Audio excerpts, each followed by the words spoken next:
Nah, pembahasan yang terakhir adalah mengenai TCP.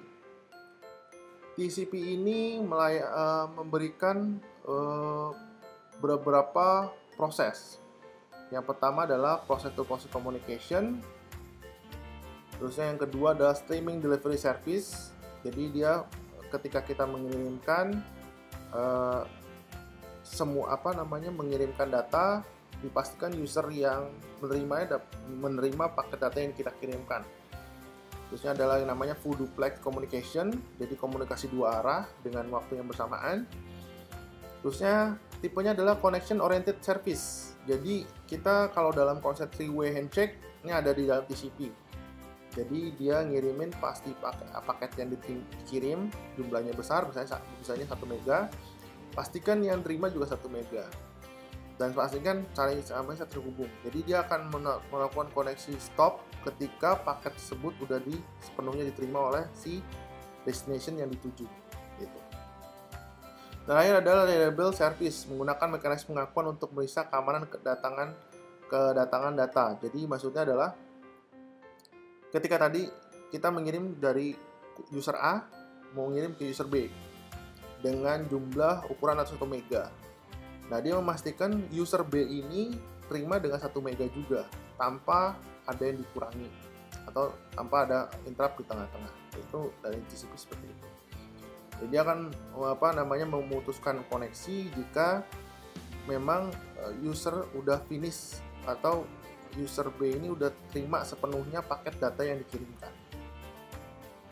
Nah, berikut ini adalah tampilan lokasi TCP di dalam TCP IP protokol.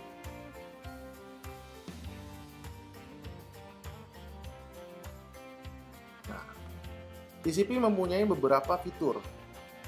Yaitu pertama adalah numbering system. Jadi konsepnya adalah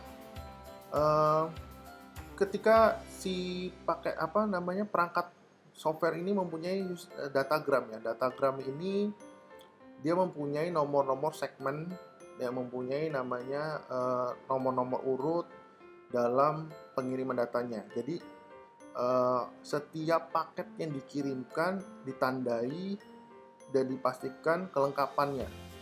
Ada mulai dari number, jadi penamaan dari ada namanya headernya, juga seperti itu. Nah, ada lagi namanya fitur yang kedua adalah flow control. Jadi dia TCP menerima pengontrol berapa banyak data yang dapat dikirimkan oleh si pengirim data. Gitu. Khususnya yang ketiga adalah error control. Jadi mengimplementasikan mekanisme kontrol kesalahan. Jadi kalau seandainya ada kesalahan pengiriman data atau destinasinya mengalami kendala, dia akan mengirimkan informasi bahwa tujuan atau paket yang kita tuju, destination yang kita tuju tidak available, misalnya seperti itu. Dan jika ternyata pertama available ternyata putus, dia akan kirim informasi juga. Terus yang terakhir adalah fitur yang terakhir adalah connection control. Jadi jumlah yang dikirimkan dikirimkan oleh pengirim source, ya kan, tidak hanya dikendalikan oleh si penerima, tapi juga ditentukan oleh tingkat kepadatan dari lalu lintas, ya kan. Jadi misalnya kadang-kadang kan si traffic ini kan suka padat ya. Kalau padat itu mempengaruhi juga ya kalau transmisi datanya, sehingga itu mempengaruhi kecepatan dari pengiriman. Si destination menerima paket data seperti apa. Itu. Jadi ya itu balik lagi ke kapasitas dari transmit ini seperti apa. Format dalam TCP dibagi menjadi 5, yaitu source port address, terusnya destination address, sequence number, yaitu mendefinisikan angka yang ditetapkan oleh byte pertama dari data yang mengandung dalam segmen. Jadi setiap pengalaman type ini ditandai dalam urutannya. Misalnya label pertama, paket A pertama, kedua, ketiga, keempat, dan seterusnya. Nah,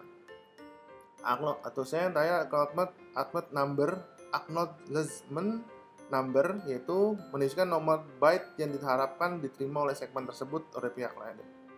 Yang terakhir adalah header length.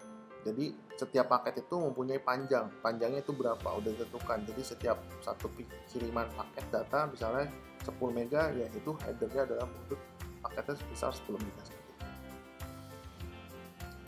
Nah, berikut adalah gambar diagram transmisi dari TCP penggunaannya.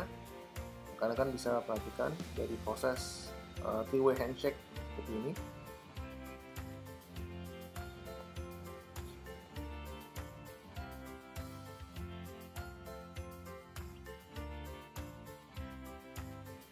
Sekian pembelajaran untuk pertemuan hari ini. Terima kasih. Sampai berjumpa di pertemuan selanjutnya. Terima kasih.